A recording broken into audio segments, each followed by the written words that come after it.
ಮತ್ತು ವಿಶ್ವರತ್ನ ಸಂವಿಧಾನ ಶಿಲ್ಪಿ ಡಾಕ್ಟರ್ BR ಅಂಬೇಡ್ಕರ್ ಅವರು ಹಾಗೂ ಹಸಿರು ಕ್ರಾಂತಿ ಹರಿಕಾರರಾದ ಮಾಜಿ ಉಪ ಪ್ರಧಾನಮಂತ್ರಿ ಡಾಕ್ಟರ್ ಬಾಬು ಜಗಜೀವನ್ ರಾಮ್ ಅವರ ಜಯಂತಿಯನ್ನು ರೋಟರಿ ಸಂಸ್ಥೆಯಿಂದ ಹಮ್ಮಿಕೊಂಡಿದ್ದೀರಾ.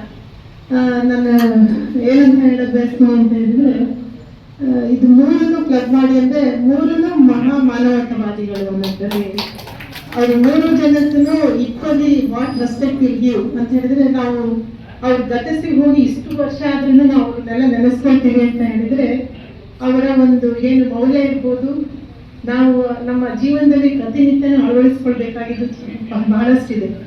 ಈಗ ನಮಗೆ ಬಾಬು ಜಗಜ್ಯೋತಿ ಬಸವಣ್ಣನವರಿಂದ ಕಾಯಕವೇ ಕೈಲಾಸ, ನಾವೇನ್ ಕೆಲಸ ಮಾಡ್ತೀವೋ ಅದನ್ನು ನಮಗೆ ಕೈಲಾಸ ಅಂತ ಹೇಳ್ಬಿಟ್ಟು ಹೇಳ್ಕೊಟ್ಟು, ಆಮೇಲೆ ದಾಸೋಹದ ಬಗ್ಗೆ ನಮಗೆ ಪರಿಕಲ್ಪನೆಯನ್ನ ನಾವು 12ನೇ ಶತಮಾನದಲ್ಲಿ ಹೇಳಿದ್ರು ಅವರು. ಅದನ್ನು ನಾವು ಈ ಕಾಲಘಟ್ಟದಲ್ಲಿ ನಾವು ದಾಸೋಹ ಅಂತ ಹೇಳ್ಬಿಟ್ಟು ಅಂದ್ರೆ ಸರ್ಕಾರದ ವತಿಯಿಂದ ಮಧ್ಯಾಹ್ನ ಅನ್ನ ದಾಸೋಹ ಇರ್ಬೋದು, ದಾಸೋಹ ಕಾರ್ಯಕ್ರಮಗಳು ಪ್ರತಿಯೊಂದು ಮಠಗಳಲ್ಲೂ ಈಗ ನಾನು ಆಲ್ಮೋಸ್ಟ್ ಎಲ್ಲೆಲ್ಲಿ ವಿಸಿಟ್ ಮಾಡಿದ್ದೀನಿ ವಿತೌಟ್ ದಾಸೋಹ ಇದ್ದಲ್ಲೇ ಕಳಿಸೋದಿಲ್ಲ.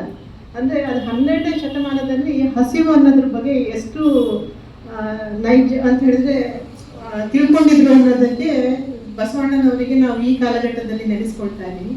ಆಮೇಲೆ ಮಹಿಳೆಯರಿಗೆ ಸಮಾನತೆಯನ್ನು ಅವರು ಅವಾಗ್ಲೇ ಮಾತಾಡಿದ್ರು, ಮಹಿಳೆಯರಿಗೆ ಎಲ್ಲದರಲ್ಲೂ ಸಮಾನತೆ ಕೊಡ್ಬೇಕು ಅಂತ ಹೇಳ್ಬಿಟ್ಟು ಅವರ ಒಂದು ಅನುಭವ ಮಂಟಪ ಇವಾಗಿನ ನಮ್ಮ ಪಾರ್ಲಿಮೆಂಟ್ ಅಲ್ಲಿ ಯಾವ ರೀತಿ ನಾವು ಪ್ರತಿಪಾದಿಸ್ತೀವೋ ಆ ರೀತಿ ಒಂದು ಅವಾಗ್ಲೇ ಮಾಡಿಕೊಟ್ಟಿದ್ರು ನಮಗೆ ಅಂತ ಹೇಳ್ಬಿಟ್ಟು ಹೇಳ್ತೀವಿ. ಏನಂತ ಹೇಳಿ ಮತ್ತೆ ಇನ್ನೊಂದು ಜಾತಿ ಬಗ್ಗೆನೂ ಅವಾಗ್ಲೇ ಹೇಳಿದ್ವಿ, ಕೊಲ ಬೇಡ, ಕುಡಿ ಬೇಡ, ಹಸಿವು ನುಡಿಯಲು ಬೇಡ ಅಂತ ಹೇಳ್ಬಿಟ್ಟು. ಸೊ ನಾವೆಲ್ಲರೂ ಮನುಷ್ಯ ಜಾತಿ ಅಂತ ಹೇಳಿದ್ರೆ ಒಂದೇ ಅಂತ ಹೇಳಿ. ಈಗ ಬಾಬಾ ಸಾಹೇಬ್ ಅಂಬೇಡ್ಕರ್ ಬಗ್ಗೆ ಹೇಳ್ಬೇಕು ಅಂತ ಹೇಳಿದ್ರೆ, ಅವರು ನಮ್ಮ ಸ್ಟೇಜ್ ಬಗ್ಗೆ ನಮ್ಮ ಪ್ರಾಸ್ತಾವಿಕ ನುಡಿ ಹೇಳ್ತಾ ಇದ್ರು, ಏನು ನಮ್ಮ ಒಂದು ಸಂವಿಧಾನ ಶ್ರೇಷ್ಠ ಸಂವಿಧಾನವನ್ನು ನಡೆದು ವಿಶಿಷ್ಟವಾದ ಸಂವಿಧಾನವನ್ನು ನಡೆದು ಅವ್ರ ಸಂವಿಧಾನವನ್ನು ನಮ್ಮ ಇದಕ್ಕೆ ಅರ್ಪಣೆ ಮಾಡುವ ಸಂದರ್ಭದಲ್ಲಿ ಒಂದು ಮಾತು ಹೇಳ್ತಾರೆ, ನಾನೇನೋ ಈಗ ನಮ್ಮ ರಾಷ್ಟ್ರಕ್ಕೆ ಒಂದು ಒಳ್ಳೆ ಸಂವಿಧಾನವನ್ನು ಕೊಡ್ತಾ ಇದ್ದೀನಿ, ಅದ್ರಲ್ಲಿ ಏನು ಅಂತ ಹೇಳಿದ್ರೆ ಎಲ್ಲರಿಗೂ ನಾನು ಅಂದ್ರೆ ಇಂಡಿವಿಜುವಲ್ ಮನುಷ್ಯನಿಗೆ ನಾನು ಕೊಡಕ್ ಸಾಧ್ಯ ಇರೋದು ನಿಮಗೆಲ್ಲ ನಿಮ್ಮ ಒಂದು ಶ್ರೇಷ್ಠ ನಾಯಕರಿಗೆ ನೀವು ಆಯ್ಕೆ ಮಾಡಿಕೊಳ್ಳುವಂತ ಒಂದು ಅವಕಾಶ ಅಂದ್ರೆ ನಿಮಗೆಲ್ಲ ಮತದಾನದ ಹಕ್ಕು ಕೊಟ್ಟಿದ್ದು ಸಂವಿಧಾನದ ಮೂಲಕ. ಸೊ ಅದನ್ನ ಎಲ್ಲರೂ ಯೂಸ್ ಮಾಡಿಬಿಟ್ಟು ನಿಮಗೆ ಯಾರು ಶ್ರೇಷ್ಠ ನಾಯಕರು ಬೇಕು ಅನ್ನೋದನ್ನ ಆಯ್ಕೆ ಮಾಡ್ಕೊಳ್ಳಿ ಅಂತ ಹೇಳ್ಬಿಟ್ಟು ಸಮರ್ಪಣೆ ಮಾಡಿದ್ರೆ ಹೊರತು ಸಾಮಾಜಿಕವಾಗಿ ಆರ್ಥಿಕವಾಗಿ ಸಮಾನತೆಯನ್ನು ನಾನು ಇದರಲ್ಲಿ ಕೊಡಕ್ಕೆ ಅಂದ್ರೆ ಎಷ್ಟು ಅದು ಪರಿಪೂರ್ಣ ಆಗತ್ತೆ ಅಂತ ಹೇಳ್ಬಿಟ್ಟು, ಮತ್ತೆ ಈ ಸಂವಿಧಾನವನ್ನು ಯಾರು ಕರೆಕ್ಟ್ ಆಗಿ ಜಾರಿ ಮಾಡ್ತಾರೆ ಆ ಸಂದರ್ಭದಲ್ಲಿ ಮಾತ್ರ ಪ್ರತಿಯೊಬ್ಬರಿಗೂ ಇದನ್ನ ನಾನು ಅಂದ್ರೆ ಈ ಸಂವಿಧಾನನ ಇಷ್ಟು ಕಷ್ಟಪಟ್ಟು ರಚನೆ ಮಾಡಿದ್ದಕ್ಕೂ ಒಂದು ಸಾರ್ಥಕತೆ ಅನ್ನೋದಿರತ್ತೆ ಅಂತ ಹೇಳ್ಬಿಟ್ಟು ಹೇಳಿದ್ರು. ಆಮೇಲೆ ಅವಾಗ್ಲೇ ಅವರು ಇವಾಗ ಏನು ನಾವು ಮಹಿಳಾ ಬಿಲ್ ಅಂತ ಹೇಳ್ತಾ ಇದೀವಿ ಅದನ್ನ ಅವರು ಅವಾಗಲೇ 1956 ಏನೋ ಪ್ರತಿಪಾದಿಸಿದ್ರು ಅಂತ ಹೇಳ್ಬಿಟ್ಟು ಹೇಳ್ತಾರೆ. ಬಟ್ ಏನು ಅಂತ ಹೇಳಿದ್ರೆ ಈಗ ನಾವು ಅವಾಗಿನ ಕಾಲಘಟ್ಟದಲ್ಲಿ ಏನೇನಿತ್ತು ಅದನ್ನ ನಾವೀಗ ಸ್ಟ್ರೀಮ್ ಲೈನ್ ಮಾಡ್ಕೊಂಡು ಹೋದ್ರೆ ನಮ್ಮ ಎಷ್ಟೋ ಜನ ಇಲ್ಲೆಲ್ಲ ಜಾಸ್ತಿ ಲೇಡೀಸೇ ಇದ್ದೀರಾ, ಎಲ್ಲರಿಗೂ ಒಂದು ಇದಕ್ಕೆ ಬರ್ಬೋದು ಅಂತ ಹೇಳ್ಬಿಟ್ಟು ನಾನಾದ್ರೂ ಬಯಸಕ್ಕೆ ಹೇಳಕ್ ಇಷ್ಟಪಡ್ತೀನಿ. ಅದೇ ಥರದಲ್ಲಿ ಬಾಬು ಜಗಜೀವನ್ ರಾಮ್ ಅವರು ಅಂತಂದ್ರೆ ಹಸಿರು ಕ್ರಾಂತಿ ಹರಿಕಾರರು ಅಂತ ಹೇಳಿದ್ರು. ಹಸಿರು ಅಂದ್ರೆ 1970 ಅದು ನಮ್ಮಲ್ಲಿ ಆಹಾರ ಇದನ್ನ ಕಮ್ಮಿ ಆದಾಗ ಅವರು ಸ್ವಾಮಿನಾಥನ್ ಅವ್ರ ಜೊತೆ ನೀನು ಬಣ್ಣಿಸ್ಕೋಬೇಡ, ಇದೀರ ಅರಿಯೋದು ಬೇಡ, ಇನ್ನೊಬ್ಬನಿಗೆ ಏನೂ ಗೊತ್ತಿಲ್ಲ ಅಂತ ಅವನ್ನ ಹೀಯಾಳಿಸ್ಬೇಡ, ಅವನ್ನ ತುಚ್ಛವಾಗಿ ನೋಡ್ಬೇಡ, ಇದೇ ಅಂತರಂಗ ಶುದ್ಧಿ, ಇದೇ ಬಹಿರಂಗ ಶುದ್ಧಿ, ಇದೇ ಕೂಡಲ ಸಂಗಮ ದೇವನನ್ನು ನಮಿಸುವ ಬಯಲು. ಈಗಲೂ ಮೈ ಜುಮ್ಮನಂತೆ ಇದನ್ನು ಹೇಳುತ್ತೆ. ಮನಸ್ಸಿನಿಂದ ಶುದ್ಧಿ ಆಗದೆ ಹಿಂಗೆ ಈ ತತ್ವಗಳನ್ನ ಫಾಲೋ ಮಾಡೋದ್ರಿಂದ ಹೊರಗಡೆಯಿಂದ ಶುದ್ಧಿಯಾಗಿ ಕಾಣಿಸೋದು ಯಾವಾಗ ನಾವು ಬರೀ ಒಳಗಡೆ ನಾವು ಕಲ್ಮಶ ತುಂಬಿಕೊಂಡು ಬರೀ ಮೇಕಪ್ ಮಾಡ್ಕೊಳ್ಳೋದ್ರಿಂದ ಚೆನ್ನಾಗಿ ಕಾಣಿಸ್ತೀವಿ ಅಂತ ಅನ್ಸುತ್ತಾ ನಿಮ್ಗೆ? ಅಂತರಂಗ ಶುದ್ಧಿ ಬಹಿರಂಗ ಶುದ್ಧಿ ಎರಡೂ ವೆರಿ ಇಂಪಾರ್ಟೆಂಟ್. ನಾವು ತುಂಬಾ ಮನಸ್ಸಲ್ಲಿ ಒಳ್ಳೆಯವರಪ್ಪ ನಾವು ಸ್ನಾನನೇ ಮಾಡಲ್ಲ ಅಂತ ಇರಕ್ಕಾಗತ್ತಾ? ಹಂಗೂ ಇರಕ್ಕಾಗಲ್ಲ. ಬಹಿರಂಗ ಶುದ್ಧಿನೂ ಅಷ್ಟೇ ಇಂಪಾರ್ಟೆಂಟ್ ಇದೆ. ಒಳಗಡೆನೂ ಶುದ್ಧವಾಗಿರ್ಬೇಕು ಮನಸ್ಸು, ಹೊರಗಡೆನೂ ನೀವು ಜನ ಜೊತೆಗೆ ಚೆನ್ನಾಗಿರ್ಬೇಕು, ಶುದ್ಧವಾಗಿರ್ಬೇಕು ಅಂತ ಹೇಳಿ ಬಸವಣ್ಣವರು ಆಗಿನ ಶತಮಾನದಲ್ಲೇ ಹೇಳಿದ್ದಾರೆ. ಅದೇ ರೀತಿ ಇನ್ನೊಂದು ನನ್ನ ಫೇವ್ರೆಟ್ ವಚನ ಇದೆ, ಇವನಾರವ ಇವನಾರವ ಇವನಾರವ ಎನಿಸದಿರಯ್ಯ. ಸಂತೋಷ ಅದ್ರ ಜೊತೆ ಮೊಬೈಲ್ ಅನ್ನ ಜಾಸ್ತಿ ಕೊಡ್ಬೇಡಿ, ಯಾಕಂದ್ರೆ ಅದರಿಂದನೇ ಪೂರ್ತಿ ಸಮಸ್ಯೆ ಆಗ್ತಾ ಇರೋದು. ಅದ್ರ ಜೊತೆಗೆ ಮಕ್ಕಳಿಗೆ ಒಂದು ವಿಚಾರ ಹೇಳೋದೇನಂದ್ರೆ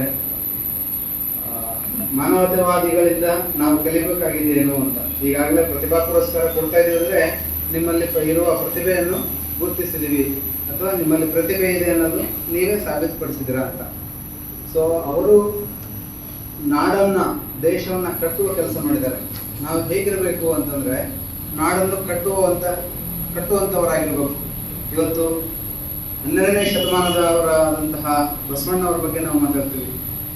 1000 ವರ್ಷಗಳ ಹಿಂದೆನೇ ಅವರು ಸ್ತ್ರೀ ಸಮಾನತೆಯ ಬಗ್ಗೆ ಮಾತಾಡಿದ್ದಾರೆ, ಹಸುವಿನ ಬಗ್ಗೆ ಮಾತಾಡಿದ್ದಾರೆ, ನಾವು ಯಾವ ರೀತಿ ಇರಬೇಕಂತ ಅನ್ನೋದ್ರ ಬಗ್ಗೆನೂ ಮಾತಾಡಿದ್ದಾರೆ.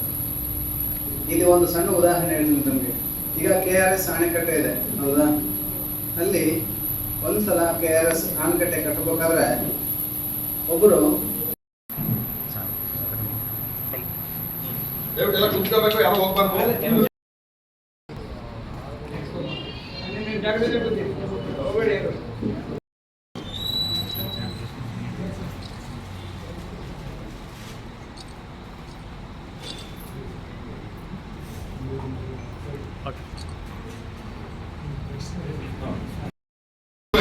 ಒಂದು ಸಮಾನತೆ ಕೊಟ್ಟಂತ ಒಬ್ಬ ಮಹಾನ್ ಸಮಾಜ ಸುಧಾರಕ ಜಗಜ್ಯೋತಿ ಬಸವಣ್ಣವರು.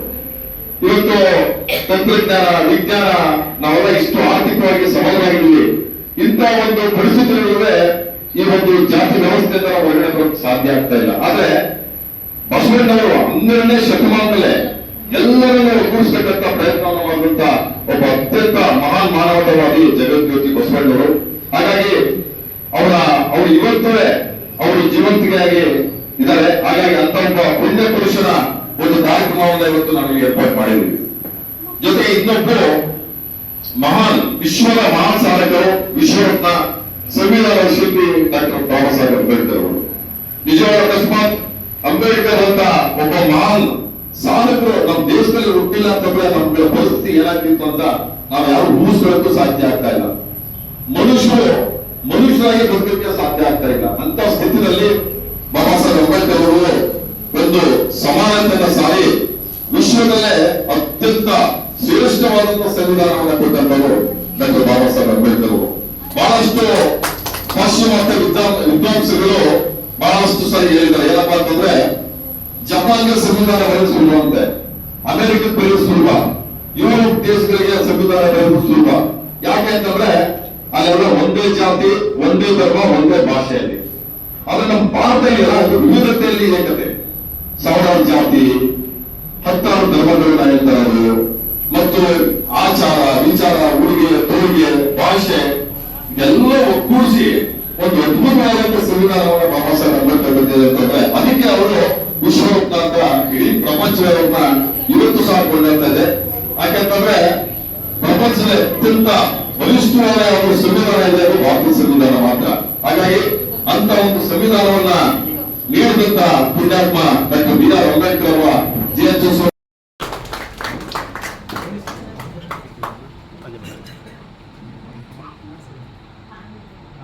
ಪೆನಪಣಿ ಮೇಡಮ್